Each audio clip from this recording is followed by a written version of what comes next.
What's up guys, Mike here, and as you guys know, Kevin Garnett just retired. So I had a different video planned for today, but I have to honor the man, the myth, the absolute madman that is Kevin Garnett. So today we are going to take a look at 5 reasons why Kevin Garnett will forever go down as a basketball legend. Number 5. Changed the NBA forever. In the 1995 NBA draft, the Minnesota Timberwolves selected Kevin Garnett. This pick would go on to change their franchise forever, but it would also have a lasting impact on the NBA as a whole. For one thing, Kevin Garnett was the first player to be drafted directly out of high school since 1975. His high school draft selection and almost immediate impact on the Minnesota franchise caused a near basketball revolution in regards to the NBA draft. Garnett was the star high school poster child for both prospects and teams. He caused other star high school recruits to dream not of the Final Four, but instead of huge contracts and endorsement deals. He caused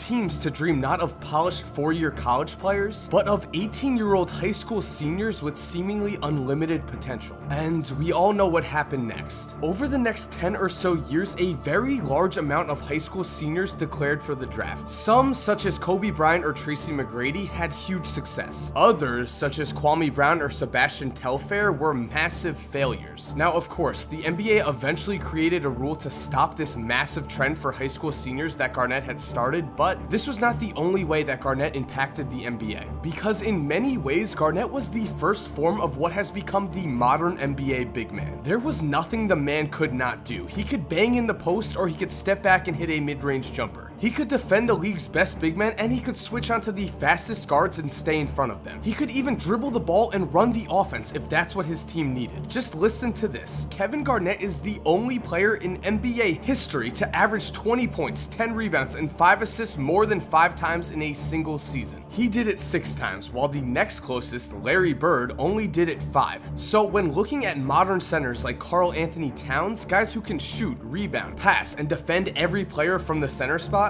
remember this: Kevin Garnett is the man responsible for this new age style of play. Number 4. Saved the city of Minnesota. I just talked about this in my NBA nicknames video, but I'll repeat it again for anyone who missed it. Kevin Garnett completely saved the Minnesota Timberwolves franchise to the point where he was nicknamed the Big Ticket because he was the only reason that fans of the team would buy tickets to Timberwolves games. In the 6 years before Garnett joined the team, the brand new Minnesota franchise never made the playoffs and never won more than 30 games in a single season. In the 12 years that Garnett played for the Timberwolves, they made the playoffs 8 times and made the Western Conference Finals despite the fact that Kevin Garnett never played with any real talent. And that's the real tragedy here. While his main rival, Tim Duncan, played in the NBA's best franchise for his entire career, KG spent his first 12 seasons playing for a horribly run franchise who could not surround a top 5 player with enough talent to win a championship. In Garnett's 12 seasons with Minnesota, his teammates made a grand total of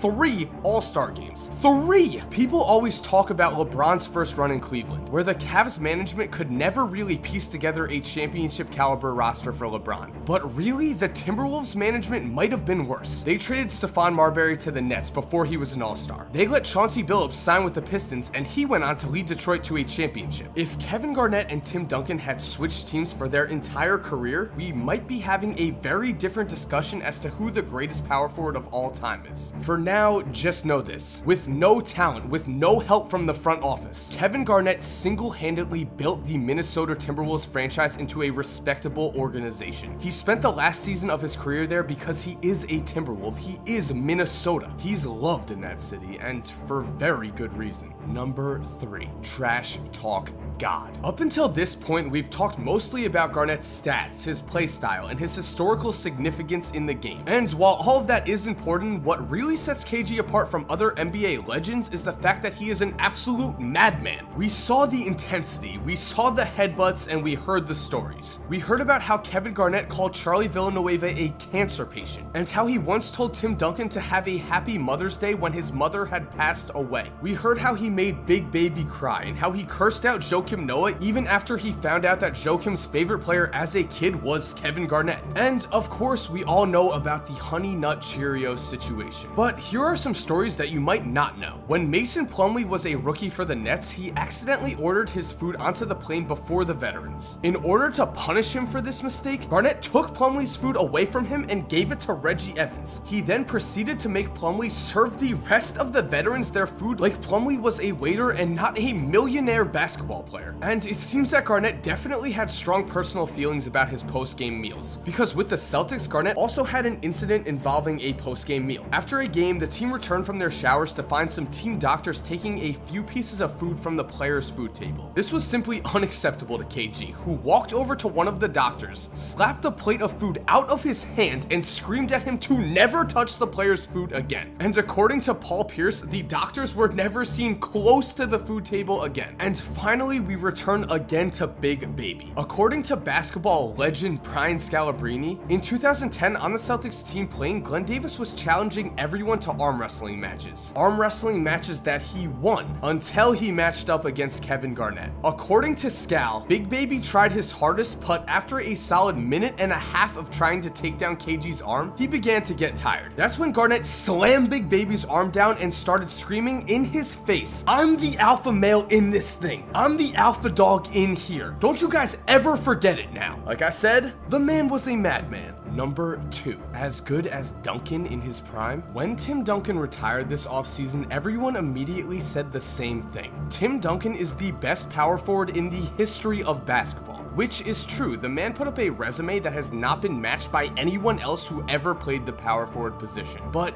here's the thing. There was a time where there was a real discussion as to who was better, Tim Duncan or Kevin Garnett. And when looking at the primes of their careers, you can definitely see that KG at least had a case. I'm sure right now you're doubting me, so let's just take a look at the stats of Kevin Garnett and Tim Duncan between the ages of 23 and 30. These were their absolute primes as basketball players, and the stats of a player at his apex are very telling of his historical significance in NBA history. So from the ages of 23 to 30, Kevin Garnett averaged 22.5 points per game, 12.7 rebounds per game, 5 assists per game, 1.4 steals a game, and 1.6 blocks a game. Tim Duncan, on the other hand, averaged 21.9 points per game, 11.9 rebounds per game, 3.3 assists per game, 0.8 steals a game, and 2.5 blocks a game. Now you have to admit that these stats are remarkably close, but if I had to choose, I would give the edge to KG in these years. His assist numbers put him over the edge in my opinion. And in terms of advanced stats, in these 7 years, Kevin Garnett had a 25.8 PER and 111.8 total win shares, while Tim Duncan had a 25.7 PER and 108.7 win shares. Again, KG had a very slight advantage, but it's remarkably close. And again, Tim Duncan is known as the best power forward of all time. The fact that KG is even in the discussion here, or even might hold an edge over Tim Duncan, shows just how incredible he was during his prime. Now, in regards to their entire careers, Tim Duncan definitely has the edge. KG finished as a 15-time All-Star, 1-time MVP, 1-time champion, and 9-time member of the All-NBA team.